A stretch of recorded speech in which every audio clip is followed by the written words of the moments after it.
Deus, amém?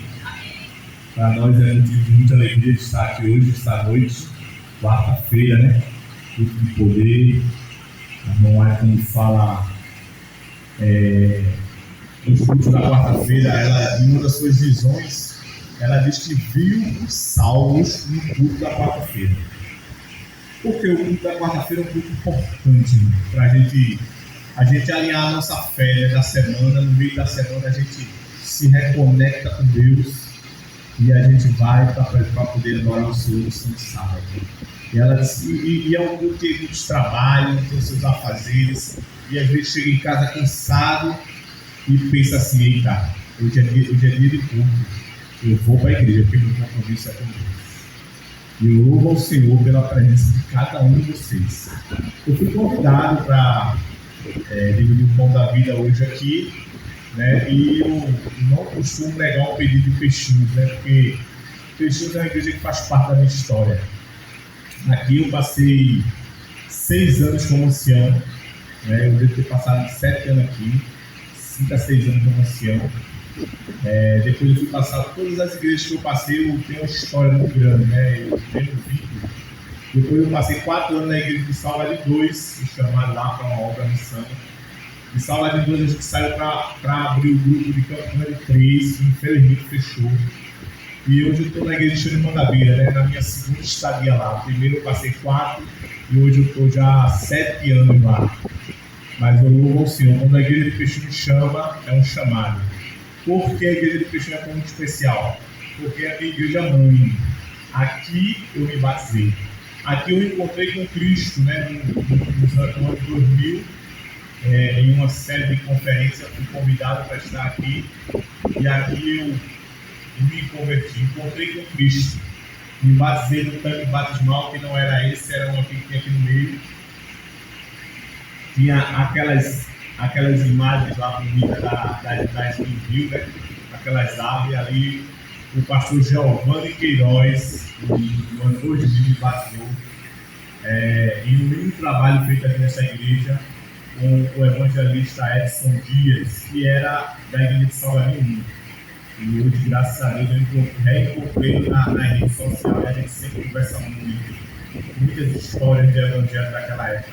Eu também com mais 17 pessoas. Não, eu com 16 pessoas, com 17 batismos no dia. Foi muito bonita, a igreja de Peixinho era sempre lotada. E a gente louvava o Senhor muito aqui. E aqui eu tive uma história muito grande. Como eu falei, fui líder nessa igreja, eu oro muito por essa igreja. Todas as minhas madrugadas quando me levanto, oro muito pela igreja de Peixinho, porque é uma igreja que mora no meu coração. As pessoas perguntam: quando é que você vai voltar? Moro tão perto da igreja de Peixinho. Já tentei várias vezes, eu não digo mais quando é que eu vou voltar, porque toda vez que eu digo que vai voltar, acontece alguma coisa. E eu não venho. Mas um dia eu venho. É um filho acabou a cada forma. Eu trouxe um tema para hoje.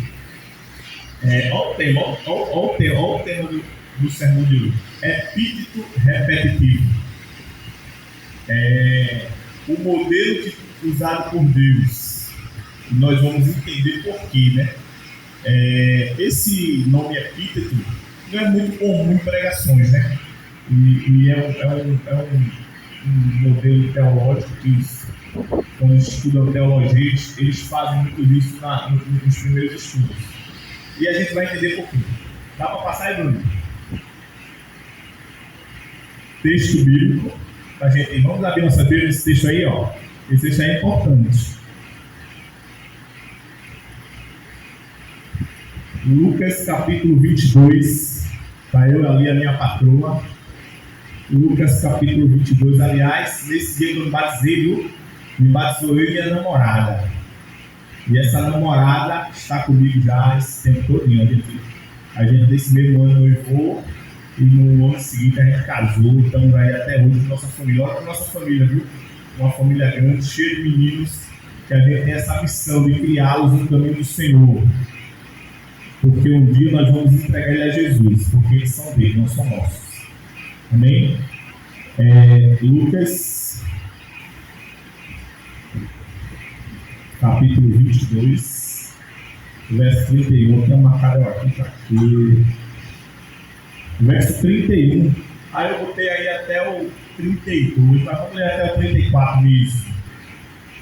Deixa eu ver, tá aqui, 31. Simão, Simão, Satanás pediu vocês, para peneirá-los como trigo, mas eu orei por você, para que a sua fé não desfaleça. E quando você se converter, fortaleça os seus irmãos. Amém? Até aí tá bom. Esse texto é um texto muito conhecido, queridos. Não vai ser o texto base da nossa pequena ilustração de hoje, mensagem de hoje, mas esse texto, ele é um texto muito importante. A gente vai ler os textos, aliás, tem vários textos, mas eu vou falar um pouco sobre esse texto, né? A primeira coisa, passa aí, Bruno. Olha aí. A primeira coisa que vamos ver nesse texto é que Pedro se tornou-se alvo do inimigo. Jesus disse: Pedro, Satanás pediu você. Uma coisa é fato, irmãos. Muitos de nós, por sermos fiéis a Deus, por acreditarmos na bendita esperança, muitos de nós temos virado alvo do inimigo. E como assim, meus amigos? Exatamente isso que eu estou falando. O inimigo não está nem aí para as pessoas que não querem compromisso com a obra, para as pessoas que não têm tempo para ele, para as pessoas que não ligam para ter comunhão com Deus, não lê a Bíblia, não faz estudo, não ligam para a oração. O inimigo não está nem aí para essas pessoas, não. Mas o inimigo está preocupado com você e comigo, que quando a gente se acorda de manhã, a primeira coisa que a gente faz é procurar Deus, é procurar uma comunhão com Deus, é orar, é ler a Bíblia, ler o estudo da escola sabatina, sabe? E quando a gente começa a ver essa comunhão, essa intimidade com Deus, isso incomoda o adversário.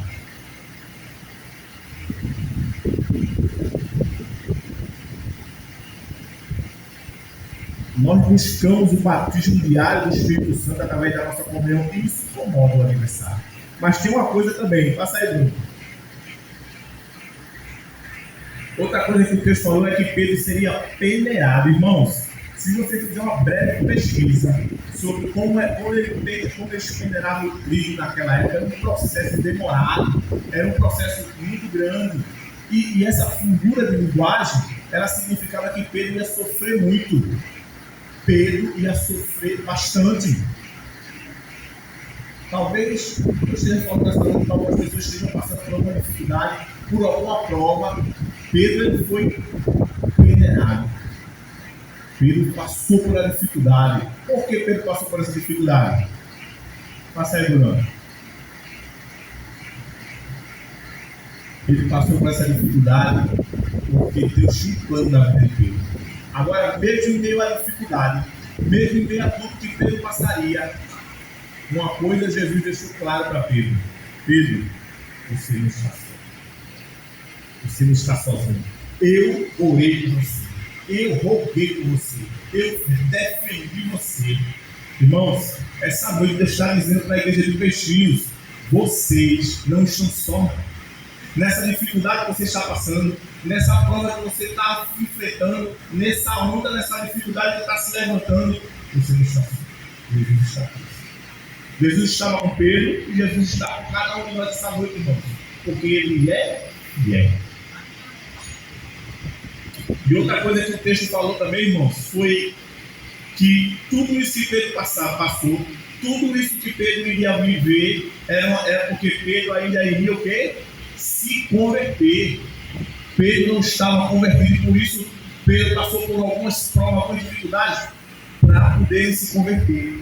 E se Jesus disse que Pedro ia se converter, é porque um dia Pedro se converteu. Pedro um dia seria convertido. Irmão, Jesus disse: você, quando se converter, ajude a igreja, fortaleça os irmãos. Pedro seria uma espécie de líder, um influenciador, um homem que seria um exemplo para aqueles discípulos.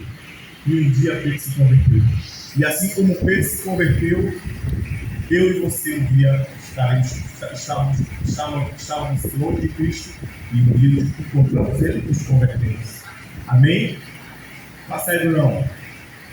Agora a gente vai ler uma série de textos bíblicos.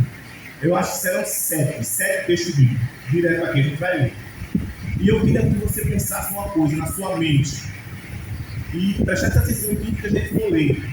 E vocês vissem o que é que esses textos têm em comum. Todos esses textos que a gente vai ler vai ter uma coisa em comum. Eu vou perguntar a vocês, tá certo? O primeiro texto é isso aí, ó. Gênesis capítulo 22, verso 11. Diz assim: mas do céu lhe bradou o anjo do Senhor: Abraão, Abraão. E ele respondeu: eis-me aqui. Esse é o primeiro texto. Segundo texto, Gênesis 46, 2.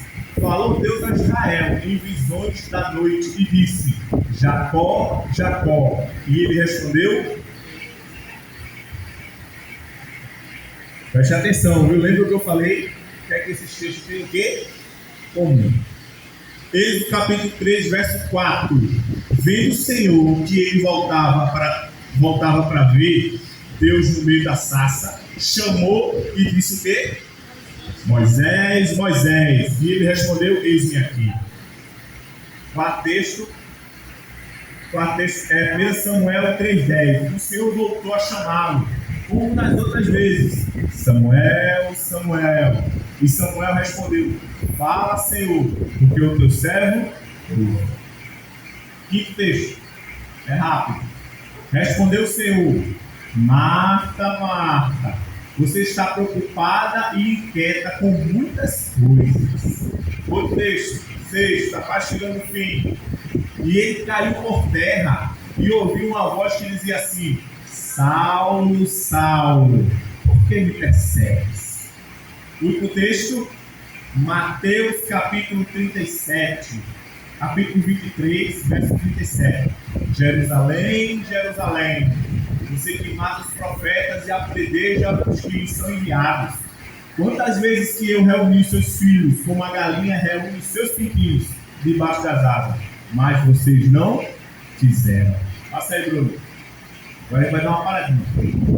Que há em comum nesses textos bíblicos que a gente leu. E agora, quem percebeu?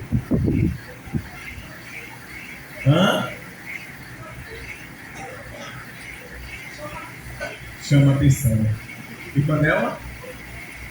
Os nomes que ele repetia? Será que é isso mesmo? Joás? Viu alguma coisa em comum? Passa, Bruno. O que há em comum nesses textos bíblicos? Resposta: o epíteto. O epíteto, que é o tema do nosso sermão, é uma figura de linguagem, como a irmã é uma bênção, que é um modelo repetitivo. E por que Deus repetia o nome das pessoas? Qual era a ênfase? Por que ele fazia isso? Passa aí, Bruno. Outra coisa que eu esqueci de falar. Era o epíteto, realmente, vocês estão certos. Agora existem vários tipos de epíteto. Esse usado por Deus, e que a gente leu naqueles textos, é o epíteto repetitivo. Mas existem vários. Eu vou dar um exemplo do epíteto qualitativo. O que é o epíteto qualitativo, irmãos de Rodrigo? É quando você demonstra a grandeza. E esses textos de Apocalipse aí, ele demonstra a grandeza de Deus. Olha aí, ó. Eu sou o Alfa e o Ômega, diz o Senhor Deus, o que é, o que era e o que há de vir. O que? Todo-Poderoso. Olha aí, ó. Ele dá a ideia que o poder, da quantidade, o Todo-Poderoso que Deus é. Aí Apocalipse também, né? João inspiradíssimo. Diz assim: cada um deles tinha 6 asas, eram cheios de olhos, tanto ao redor como por debaixo. Dia e noite repetiam sem cessar: Santo, Santo é o Senhor Deus, Todo-Poderoso, que era, que é, que é. Esse é o epíteto qualitativo. O epíteto que a gente está assim, demonstrando ou enfatizando aqui é aquele repetitivo que Deus repetia. Passa aí, Bruno. Olha, nessa série aqui a gente falou Abraão, Jacó, Samuel, Marta, Moisés e Simão. Passa aí para o amigão. Opa, agora a pergunta que não quer calar, né? Por que em algumas ocasiões Deus chamava as pessoas repetindo pelos nomes? Bom, existem várias razões, mas eu vou trazer pelo menos 3, pelo menos que eu acho. Bota aí, a primeira razão, 3 razões, pelo menos que eu acho. A primeira delas, uma possível explicação para esse padrão é que a repetição do nome indicava que algo muito importante iria ser dito logo em seguida. E quando atrelava a um chamado, servia para enfatizar a importância do chamado e destacar a ausência da mensagem que estava transmitida. Resumindo tudo, normalmente a repetição do nome era seguida por uma grande missão ou um grande desafio. Deus, quando falava, repetir o nome das pessoas, primeiramente era que ele ia suceder uma grande missão, né? Uma missão grande demais para o ser humano, e ele começava a tratar a pessoa para dar aquela grande missão. Segunda tese é que alguns estudiosos também sugerem que a repetição do nome pode ser uma forma de querer intimidade e aproximar com o indivíduo chamado, ou seja, um chamado para a comunhão. Veja, a primeira, ela precedia de uma grande missão. Lembra de Saulo? Saulo, por que me persegues?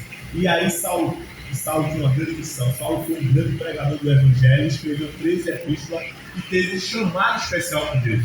A mesma coisa com Moisés. E a gente sabe que Moisés recebeu um chamado para libertar uma nação. A mesma coisa com Abraão, que era um pai. Então ela tinha uma missão maior do que eles, imensamente grande, e Deus ia tratá-lo para perceber daquela mensagem. No segundo aqui, a gente viu que era o chamado à comunhão, como foi no caso de Marta. Maria estava lá aos pés de Cristo, e Marta fazendo as coisas, ele disse: Marta, sempre pouco, Marta. Sabe, às vezes a gente está muito preocupado até com a obra de Deus, com as coisas de Deus, mas se esquece de estar com Deus das coisas. E a gente às vezes tem que dar uma paradinha. Olha, não corra muito não, dê uma paradinha, olha o Senhor, busque a Ele. A gente tem materiais em casa, tem a Bíblia, tem um vasto gama de material para a nossa comunhão com Deus. Muitas vezes Deus chama a atenção para a gente: pô filho, por que você não está orando tanto? Por que você não está estudando tanto? Às vezes você passa uma hora na televisão, ou 2 horas na internet, vindo com aqueles vídeos, mas quando vai para a lição, quando vai para as coisas importantes espirituais de Deus, a gente não tem tanta vontade. E ele está chamado também para comunhão. Passa, Bruno. E a terceira hipótese é essa aqui, ó. Outros ainda complementam dizendo que o epíteto repetitivo no Novo Testamento especialmente assume uma nova expectativa, ou seja, era um sinal de que Deus também lhe veio como alguém especial, com um grande potencial, mas alguém que precisa ressignificar algumas coisas em sua vida, que precisa ter conserto e ajuste de caráter. E para que essas mudanças pudessem acontecer, poderia ser permitido que passar por grandes provas. Essas mudanças são chamadas para uma vida de testemunho poderoso. E era como se Jesus estivesse dizendo: assim, desse jeito. Não. Lembra de Pedro? Dizia: Pedro, esse jeito não dá, Pedro. Você tem que mudar, Pedro. Você está vivendo uma vida que você não está adaptando, Pedro. Desse jeito que você está vivendo não dá. Você precisa se converter, você vai ser venerado. Mas quando você se converter, você vai ser uma vez. Passa, Bruno. Um chamado para a missão. Irmãos, passa aí, Bruno. Deus tem chamado a sua igreja para a missão. Você que veio aqui, ó irmão, eu não acredito no acaso. Eu acredito que vocês estavam em casa hoje e vocês foram comprimidos pelo Espírito Santo para poder estar aqui. E Deus dizia assim: ó, Deus precisa de você para uma missão.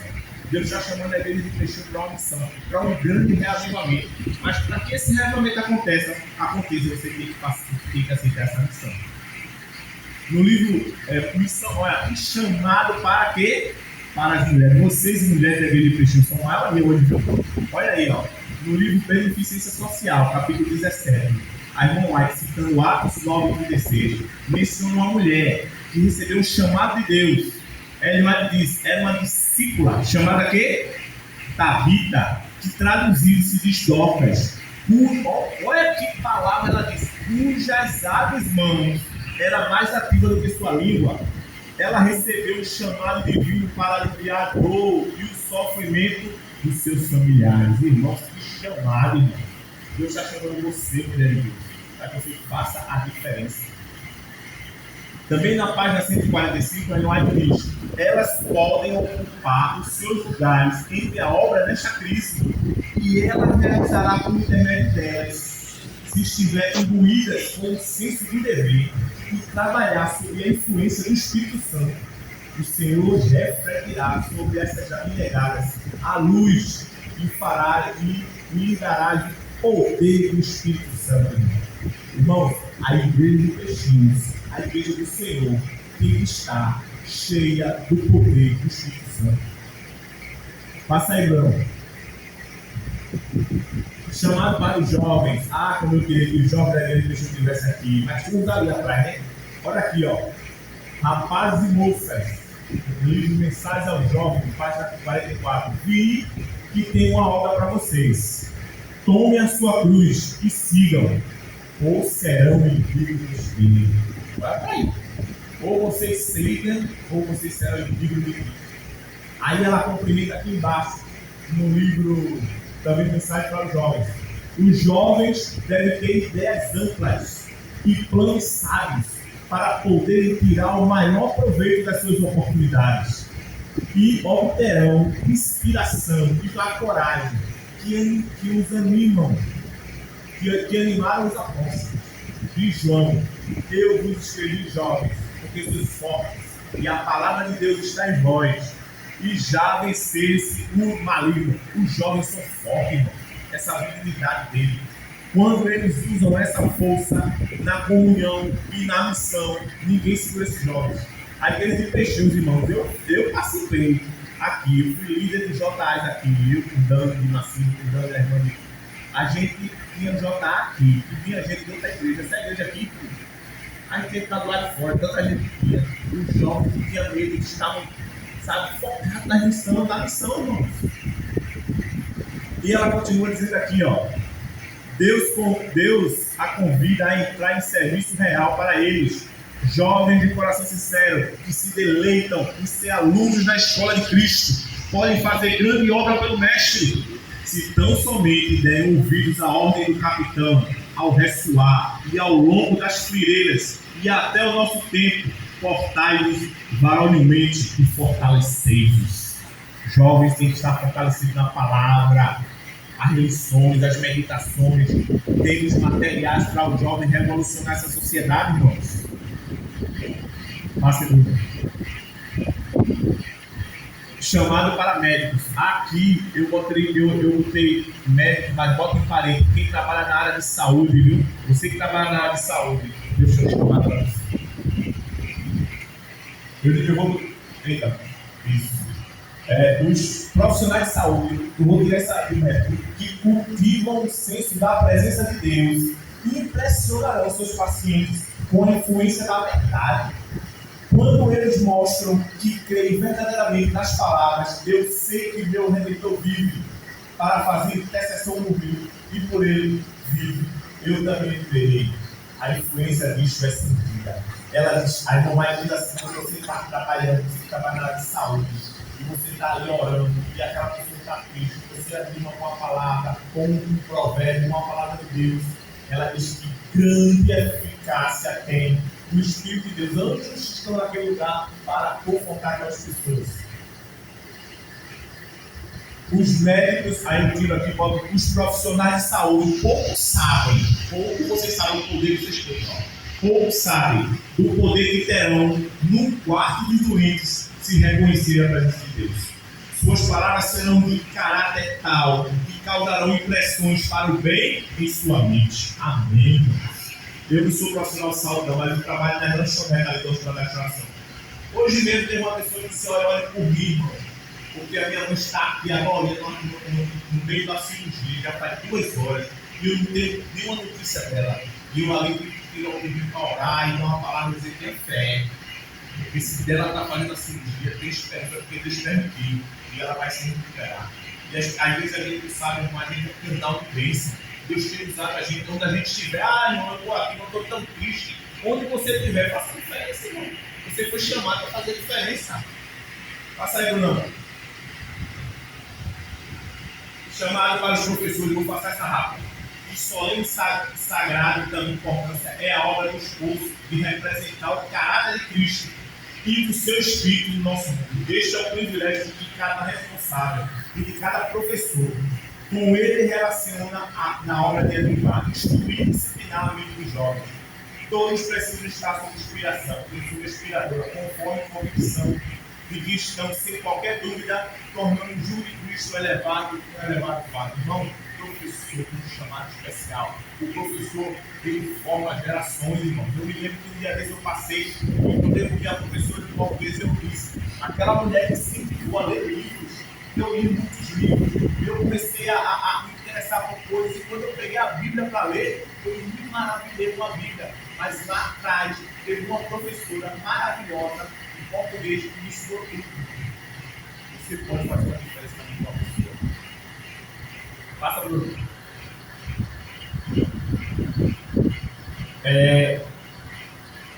Tinha outros materiais aí, o chamado para a igreja, o chamado para você que é aposentado, o chamado para você que é membro da igreja, que é diácono, o chamado para toda a igreja. Deus chamou cada um de vocês para fazer uma diferença. Deus tem um plano para que vocês sejam mulheres e homens voltados para a obra segundo o coração de Deus.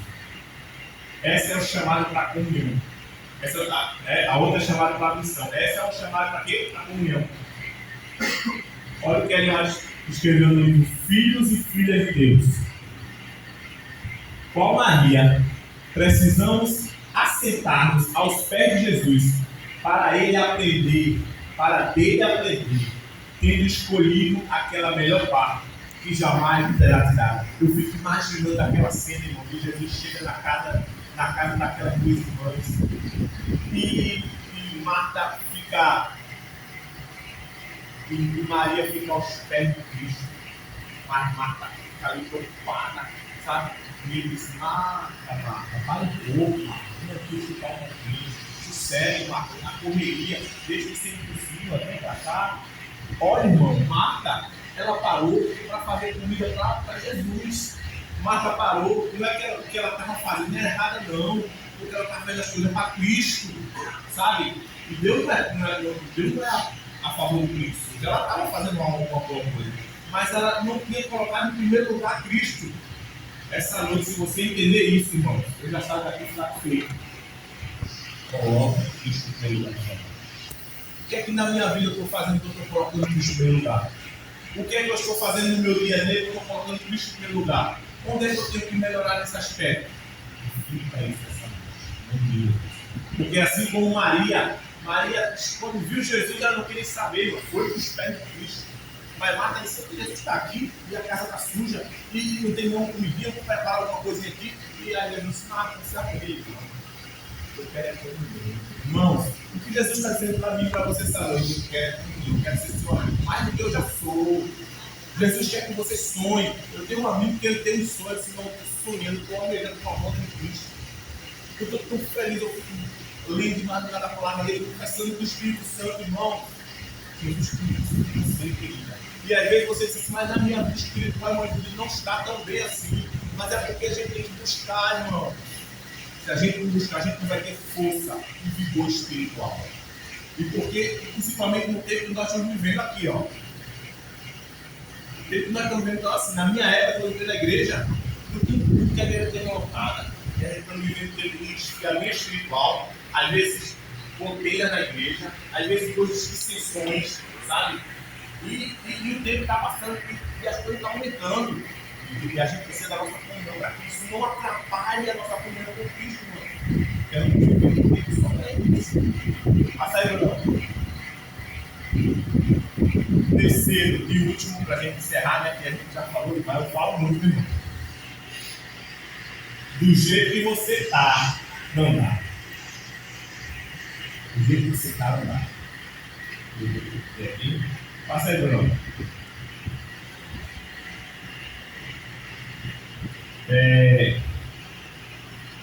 Deus usou esse método para algumas pessoas que para chamá-las para a missão, sabe? Para incentivá-la a entrar no impossível. Deus também usou esse método epíteto repentino para outras pessoas que estavam precisando de comunhão com Ele, sabe, irmão?